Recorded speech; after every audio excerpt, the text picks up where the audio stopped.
Halo kawan-kawan, di video kali ini saya akan coba berbagi salah satu problem yang sempat saya temui minggu lalu ketika sedang mengerjakan tugas berkaitan dengan machine learning gitu ya. Mana kita untuk melakukan training butuh untuk melakukan load dari training dataset. Nah, kasusnya adalah biasanya saya melakukan load dataset tersebut ke memori sehingga aksesnya saya harap sih lebih cepat gitu ya. Namun ternyata pada saat itu dataset yang digunakan itu terlampau besar sehingga melebihi kapasitas memori yang disediakan dan pada akhirnya membuat environment atau mesin yang digunakan untuk melakukan training itu menjadi crash gitu ya. Dan pada akhirnya harus restart runtime. Nah, dari pengalaman itu ya bersyukur akhirnya ada solusi yang berhasil untuk dicoba dan ya akhirnya tugasnya selesai juga. Nah, mungkin kawan-kawan yang akhirnya bisa menemukan video ini bisa jadi mengetikkan kata kunci dari permasalahan yang sama dan bisa jadi juga solusi yang mungkin saya sempat lakukan itu jadi ya kandidat solusi kawan-kawan juga karena ya bisa jadi berhasil, bisa jadi untuk kasus kawan-kawan tidak berhasil ya. Tapi minimal ini saya coba share apa yang saya sempat temui sebelumnya. Nah, itu problem statement-nya.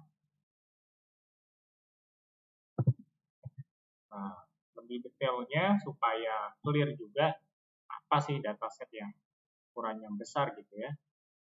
Ya, mungkin tidak terlampau besar tapi relatif untuk mesin yang saya gunakan ukuran datasetnya ini melebihi kapasitas memorinya. Di mana dataset yang digunakan adalah Cityscapes dataset yang berisi gambar dari suasana perkotaan yang diambil dari dalam mobil yang selanjutnya dia dianotasi yang akhirnya nanti bisa digunakan untuk membuat model segmentasi gitu ya, image segmentation. Nah, maka jenis datanya pastinya ada dua, image sebagai data image-nya dan selanjutnya data image itu nantinya akan disegmentasi gitu ya, mana sih yang jalan, mana yang mobil, mana yang orang, itu kita sebut sebagai label. Nah, Cityscapes dataset ini kami download dari websitenya dan itu publik, kawan-kawan kalau tertarik untuk mencoba dapat membuat account di situ di www.cityscapes-dataset.com. Ada dua jenis, ada yang fine annotation dan coarse annotation. Untuk yang fine annotation itu datanya sekitar 5.000 images dengan total size sekitar 12 GB ya. Nah, dari dataset ini sebenarnya problemnya seperti apa sih? Nah, langsung saya demokan saja apa yang saya temui problemnya di minggu lalu. Nah, ini saya berpindah ke notebook Google Colab yang mana di sini ketika kita hover resource-nya adalah dari sisi RAM dia kapasitasnya 12,69 GB. Namun pastinya sudah ada proses-proses lain yang berjalan juga sehingga usable-nya itu ya berkurang dari kapasitas maksimal karena di sini kita udah lihat bahwa memorinya sudah terpakai sekitar 1,19 GB. Di mana disknya cukup besar, yaitu baru terpakai 64 dari 107,72, itu sudah 50% lebih, tapi dengan tadi data sekitar 12 gigaan, kalau kita ekstrak ya kemungkinan untuk disknya masih cukup gitu ya. Nah, kita akan coba apa sih yang saya temui sebelumnya gitu ya. Nah, di sini saya menggunakan TensorFlow, kita cek versi 2.7.0, dan datasetnya sudah saya taruh di Google Drive, sehingga Google Drive-nya saya mounting dulu di sini. Dan di sini kita lakukan verifikasi apakah benar datasetnya sebesar 12 GB, dan memang sebesar ini kalau kita cek menggunakan perintah ls-min lah. Lalu di sini saya unzip ke VM-nya, sehingga di sini sudah saya ekstrak karena cukup lama. Jadi saya sudah ekstrak dan sebelum melakukan recording video ini. Nah, di sini metode yang pertama yang saya biasa lakukan pastinya adalah saya akan coba untuk load ya image dan labelsnya itu ke memori gitu ya. Di sini seperti biasa kita identifikasi dulu path dari setiap file image dan label yang akan kita load. Nah, baru setelahnya di sini ada dua function yang intinya adalah mengconvert dari image ke array gitu ya.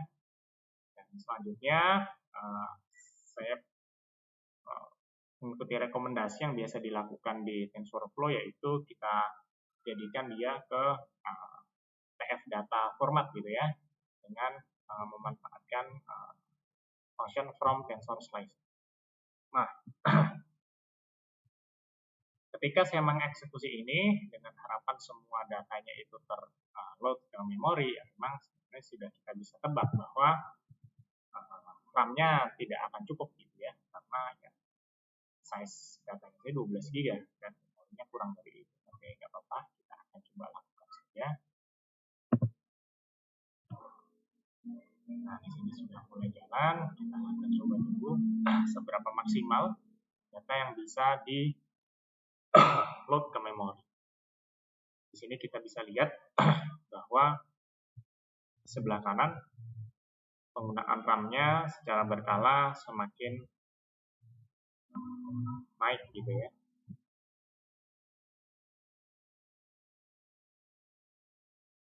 Dan naiknya cukup tajam.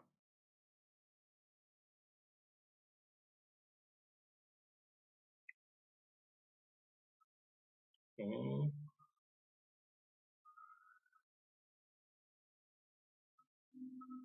Mungkin masih sekitar 50%, warnanya sudah berubah menjadi kuning.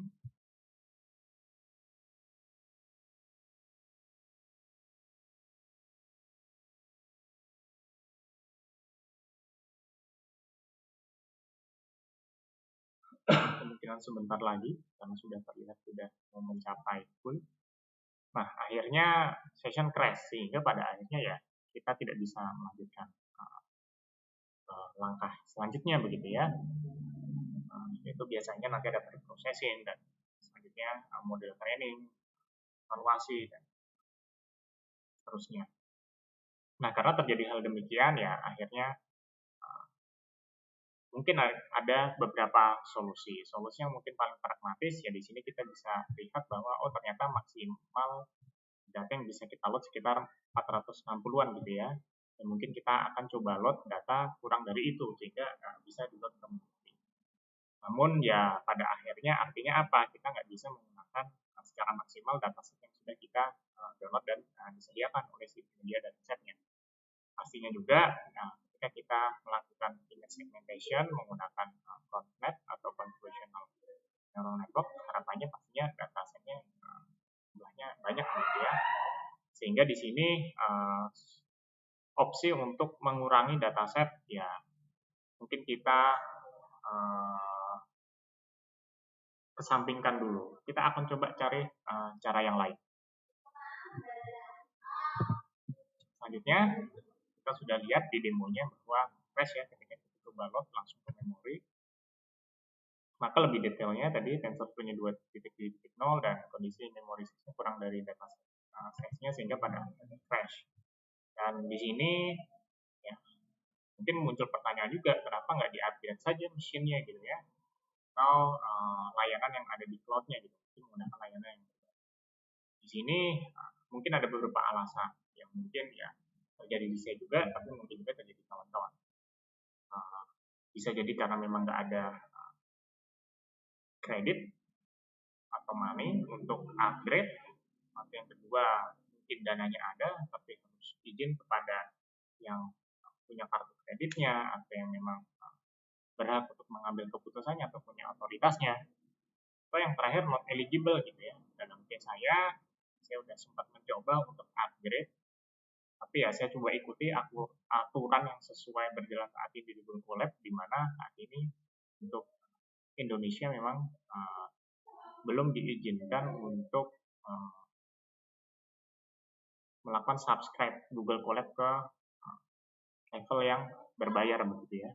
Di Asia Tenggara saat pembuatan video ini seingat saya baru Thailand.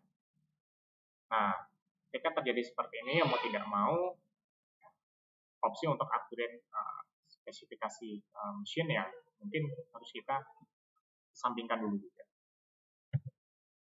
Nah, setelah saya coba googling gitu ya, temulah beberapa opsi solusi, di mana dari beberapa opsi solusi itu yang menarik ya pastinya yang resmi dari tim TensorFlow-nya, yaitu kenapa sih nggak kita load datanya saja ketika memang data ini dibutuhkan, bukan semuanya langsung di depan kita load ke memori. Artinya apa yang kita simpan di memori hanya nama filenya saja sebagai pointer, seperti itu. Dan kalau rekan-rekan coba cari lebih lanjut, kata kunci dari solusinya adalah ya namanya TensorFlow Input Pipeline atau TensorFlow Pipeline gitu ya. Referensinya pun ada video presentasinya juga, yang mana bahkan membahas bagaimana cara optimasinya sehingga bisa dilakukan secara paralel seperti itu. Dan konsepnya sebenarnya sama seperti yang ada di konsep big data ya, yaitu ETL, Extract, Transform, Load begitu ya. Jadi kalau kawan-kawan tertarik bisa langsung cek langsung ke video. Jadi di sini saya akan share solusi praktisnya gitu ya, atau yang bisa diterapkan.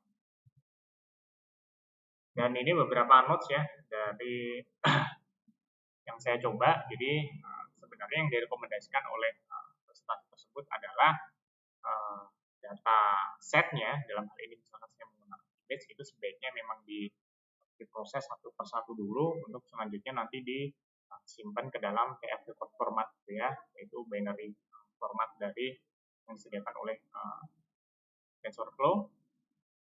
Dan karena kondisinya deadline-nya pada saat itu dekat ya, saya taking risk untuk ya cobalah gimana kalau langsung ngambil image-nya saja tanpa harus diproses satu persatu dan simpan datanya ke TF record format sesuai yang direkomendasikan. Dan bersyukurnya itu bisa dilakukan gitu ya. Dan saya itu menggunakan modul TensorFlow yang lain yaitu TF.io. Cuman di sana selain melakukan decoding image, ada juga decoding jenis yang lain, decoding let's say file yang disimpan dalam bentuk base64 untuk yang format image-nya bitmap atau terkompres atau CSV, GIF, JPEG, PNG dan lain-lain gitu. Jadi mungkin kawan-kawan bisa cek juga ke modulnya apakah memang dataset yang kawan-kawan gunakan tersedia di sana. Kalau tidak ya mungkin ya bisa diproses dulu menggunakan link dari yang lain baru disimpan ke PDF. Tapi mungkin ini cara praktikal yang sempat saya coba langsung ke image-nya. Nah, ini beberapa notes dan langsung saja ke demo solusinya. Kembali lagi ke notebook-nya. Nah, ini saya perkecil dulu. Nah, kita cek dulu sebenarnya bentuk filenya ini seperti apa. Ini saya reload dulu supaya terlihat lagi. Harus merestart lagi runtime-nya dan harus mengekstrak ulang karena cukup besar. Nah, di sini sudah terlihat apa yang sudah diekstrak dari datasetnya di dataset. Gambar asli image-nya sebenarnya ini sudah dipecah ya jadi beberapa bagian dataset, trend pastinya, lalu validasi dan tes. Kita lihat salah satu gambar, memang gambarnya ini cukup besar, per gambarnya 2 mega, tapi bentuknya seperti ini. Nah, ini gambarnya. Selanjutnya gambar segmentasinya di ground truth find-nya. Kita bisa lihat juga misalkan di pen, di akan.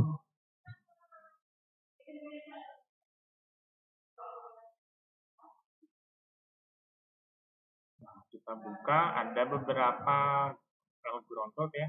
Kawan-kawan mau mengambil yang PNG color-nya atau instance ID-nya maupun label ID. Kalau kita lihat color supaya bisa kita lihat dengan mata kita ya seperti ini.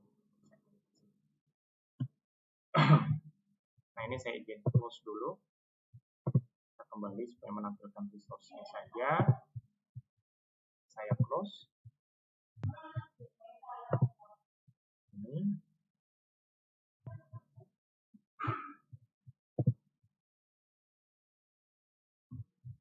Saya kecilkan kanan. Ini solusinya jadi adalah yang kita persiapkan pada awalnya sama, yaitu nama-nama filenya yang memang kita gunakan glove untuk melakukan filtering. Di sini saya menggunakan label ID-nya untuk ground truth-nya. Dan selanjutnya langsung file name ini kita masukkan ke datasetnya. Nah, tapi terus bagaimana konsep nantinya akhirnya file name ini jadi image gitu ya ketika nanti dibutuhkan. Maka kita dapat menggunakan metode map yang mungkin bisa kita anggap kalau di konsep ETL yaitu proses T-nya atau transformnya begitu. Yang mana mapnya kita ke function parse image, di mana di parse image di atas ini kita melakukan tadi memanfaatkan modul TF-IO image record PNG dan kita sudah tentukan channel yang kita ambil berapa. Untuk gambar masukannya akan berwarna channelnya 3 RGB dan untuk labelnya satu saja karena dia sebetulnya label gitu ya. Misalkan angka 1 untuk jalan misalkan seperti itu, 7 untuk jalan, 9 untuk tempat parkir dan seterusnya. Di sini kita definisikan datasetnya baik untuk train, file, dan test. Kita langsung run untuk pembuatan PF datasetnya. Karena yang dijadikan pointer adalah file name-nya, maka kita bisa lihat ya penambahan memori kecil. Selanjutnya di sini kita akan coba show untuk simulasikan apakah memang image-nya bisa diambil ketika dibutuhkan hanya dengan melakukan iterasi ke datasetnya gitu. Dengan tadi sudah ada map atau transform parse image yang sudah kita definisikan sebelumnya. Jadi function analog ini hanya untuk melakukan show dan mapping labelnya ke warnanya. Nah, di sini kita akan for, tapi satu saja saya langsung lakukan break display image-nya baik image aslinya maupun labelnya dalam bentuk segmentasi. Misalkan,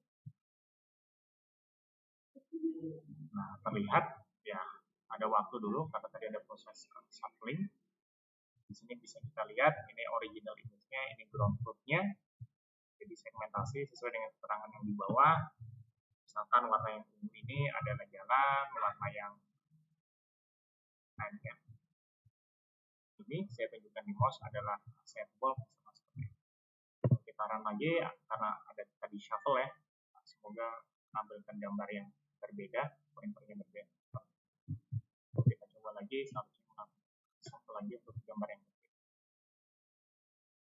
Nah, kita bisa lihat, jadi gambarnya hanya di load ketika dibutuhkan saja dan penggunaan bisa kita bilang masih kecil dibandingkan dengan metode yang pertama tadi ketika kita langsung ngeload semua data ini.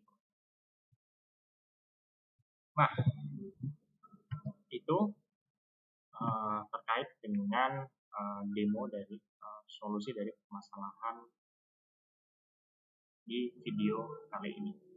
Semoga dapat membantu rekan-rekan juga yang menemui permasalahan yang serupa. Terima kasih.